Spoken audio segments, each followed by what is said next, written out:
E eu gostaria de trazer aqui para nós, que nós pudéssemos conversar desde o básico, para que aquele que estão nos assistindo e que nunca ouviram falar sobre esse assunto, eles possam compreender de onde surgiu esse debate, de onde surgiu essa questão. O que vocês podem dizer para nós ao longo da história do Adventismo aí?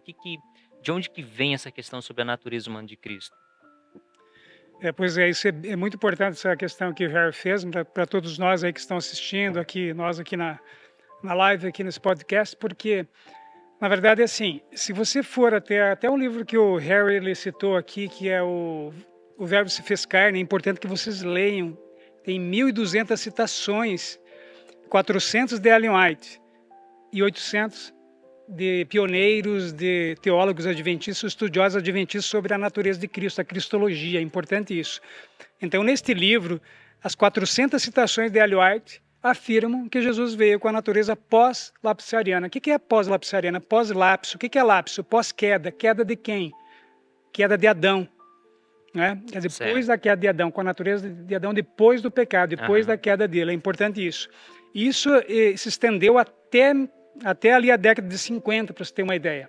1950. Desde a época da irmã White até a década de 50. White, desde o início da igreja você tem, né, pioneiros ali acreditando que Jesus veio com a natureza. Essa era a crença, então. Era a crença deles. Sim. E é interessante, se você pegar, por exemplo, quem gosta de justificação pela fé, está entendendo agora, estudando, fizemos um podcast aqui há algum tempo, eu não lembro quantas semanas, sobre justificação pela fé, e de 88, Sim. do Wagner e Jones.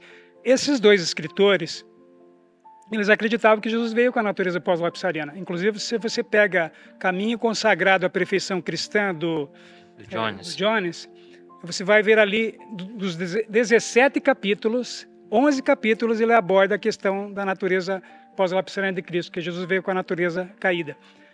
E esse livro foi publicado pelo IAG, inclusive, Caminho Consagrado à Perfeição Cristã. Então é importante a gente pensar, mas por que isso mudou a partir da década de 50? Né? A gente vai abordar essa questão também. Acredito que durante aqui a live a gente pode ir se aprofundando, se estendendo nesse assunto, né? Entendi. Eu me lembro de um texto do pastor Herbert Douglas, daquele A Mensageira do Senhor, que ele fala que o pastor Haskell foi ali defender, né, junto lá com o pessoal da Carne Santa, e ele comenta sobre esse ponto, né, que eles acreditavam que nós críamos que Jesus veio com a natureza antes da queda de Adão, né, e o pastor Haskell fala que não era assim que eles criam, né, que eles criam realmente a natureza após a queda de Adão, né.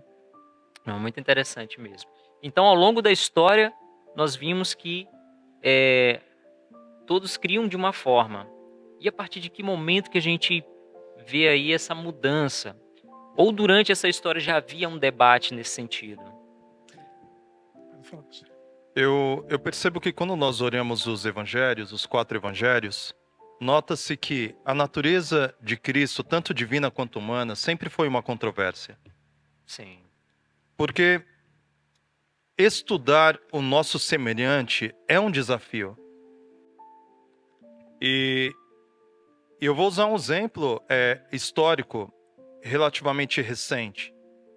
Há pouco menos de 2 séculos, a estranheza entre etnias chegou ao ponto de haverem debates a respeito da natureza humana dos africanos, no contexto de tráfico negreiro, escravidão dos europeus em relação ao continente africano. Eruditos, pessoas que se dizem cultas em suas determinadas áreas, discutiam em debates se os africanos eram de fato humanos, se não eram uma subespécie ou, quem sabe, até mesmo animais. Isso mostra que a estranheza em relação ao outro, ela pode conduzir a desvios profundos em relação a compreender o nosso semelhante. Então veja, se século XVIII ainda tinham discussões nesse nível a respeito da natureza de outra etnia, quanto mais a estranheza que aquela geração descrita nos evangelhos tiveram em relação a um homem que alegava ser filho de Deus. Sim. Um homem que não apenas fazia milagres que eram causavam espanto para aquela geração, mas sobretudo ensinava de uma maneira tão íntegra, tão honesta, tão sincera, que no Sermão da Montanha alguns chegam a dizer que é como se Jesus estivesse falando para anjos e não para seres humanos. Porque a religião dos seus dias era uma religião hipócrita, uma religião decadente, uma religião que estava absolutamente afastada do que de fato a Torá e os profetas haviam apresentado. Sim. Jesus chorou por Jerusalém, porque Jerusalém vinha sistematicamente matando os profetas. E Jesus causou estranheza naquela geração. As alegações de Cristo fizeram com que em muitos episódios quiseram apedrejar a Cristo. Sim. De maneira que essa problemática a respeito da natureza de Jesus não é de agora. Não é algo que envolve tão somente a igreja adventista, não é algo que envolve o cristianismo moderno, mas é algo que já vem sendo uma discussão causada já há séculos. Sim. Os fariseus não assimilaram Jesus. Os saduceus não assimilaram Jesus. Verdade. Os essênios não assimilaram Jesus. Verdade. As denominações religiosas naquele tempo não assimilaram Jesus. Eles diziam em alguns momentos assim: dize-nos quem tu és. Porque era uma inquietação para o coração daqueles homens. Sim. E eu entendo com tudo isso que tanto a natureza humana de Jesus, quanto a natureza divina de Jesus, é revelação de Deus. Amém. Não podemos alcançar tão somente pelo intelecto, pelo racional, mas é o Espírito Santo que ilumina o nosso entendimento. Amém. Tanto nos evangelhos, quanto hoje em dia, tanto há 2000 anos como hoje, só podemos distinguir e discernir Jesus pelo Espírito. IAG. Juntos avançaremos.